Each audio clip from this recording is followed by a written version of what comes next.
Hey guys, good morning. I'm back in one of my favorite places in the whole world is Lambert's Bay. The sea here is incredible, the people are amazing, and just love the simplicity of this beautiful place, Lambert's Bay. But we're not talking about Lambert's Bay right now, we're talking about 1 Peter. I'm going to take you to chapter 2 right now, and chapter 2 is a call to holiness. We spoke last week about how that God had said, "Be holy as I am holy." God sets the pace for holiness.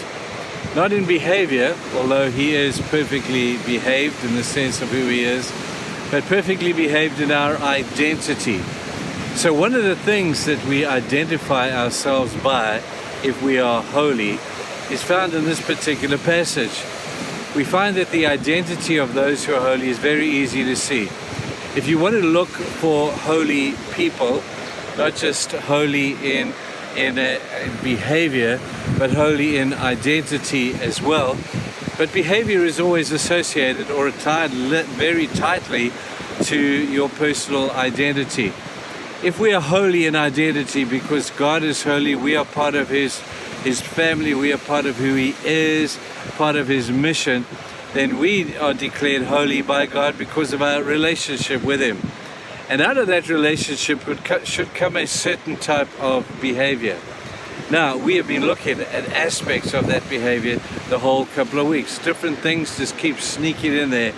But now we get blinded by a very strong light over here.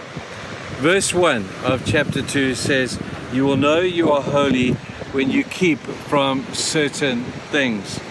It says this, it says when you are holy, then certain things are going to be burnt away.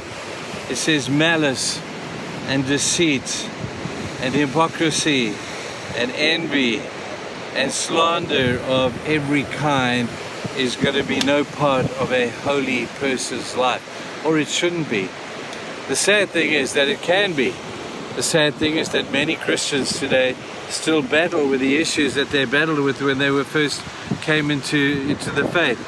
They have become programmed by the thinking of the world. And the world is full of slander, the world is full of hypocrisy. Hypocrisy is a big deal.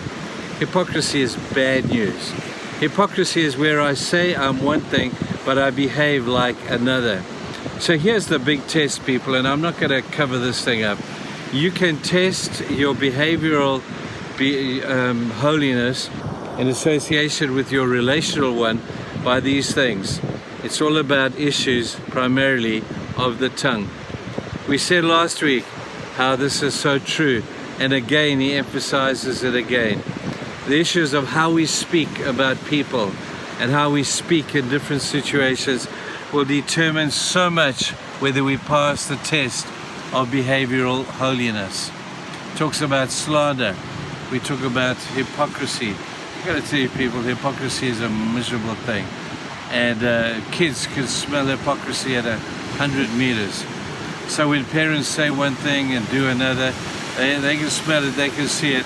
And they say, "Hey, but Dad, you're the one who stands up in church on a Sunday with your hands in the air and you pray beautiful prayers and you make us all read the Bible, and yet your life stinks. You don't reflect what you say." That's what hypocrisy is about. And if there's one thing that the church can do without is the aspect of hypocrisy. And hypocrites are a huge damage. Now, I'm not saying that as people, human beings today, that any of us has attained total holiness in this particular way. Every one of us is of the nature of a hypocrite, where we want to portray ourselves maybe to be better than we actually are. Meanwhile, deep down in our hearts, we know I'm not really what I'm telling you I am, and I'm putting on a bit of a show here, but I hope that you buy my show, and I hope you're okay with that. And God looks at this and says, "Man, you're a hypocrite. You're declared holy because of your relationship with me, but man, your behavioral hypocrisy stinks." He goes on out of talking about hypocrisy and the holiness that should be seen in our lives as being like slander as well. You know what slander is? Slander is just bringing somebody's name down. somebody, make yourself look bigger, so make somebody else look smaller so that you can look bigger. It's a miserable, miserable thing. And every Christian need to be faced with this test of holiness. The test of holiness is not just superficial, it's deep down from the heart. How do we love one another? We spoke yesterday about loving deeply one another. A person who loves deeply will never badmouth another. A person who loves deeply will never trash somebody's reputation, will never make those things the be-all and end-all. So as I speak to you today, I'm fully aware of my own inadequacy in this area. I'm fully aware of the power of my tongue to do damage. And Paul tells us in one of his other epistles, he says, this little thing in your mouth here, this could do incredible damage, but it's like a rudder on a ship, determines the direction. It's like the bit in a horse's mouth, determines where that great powerful animal goes. He says you can use your tongue for good or for evil. The question is, which one do you choose? And at the end of the day, it is a choice. Some of those things over the course of time, folks, have become bad habits.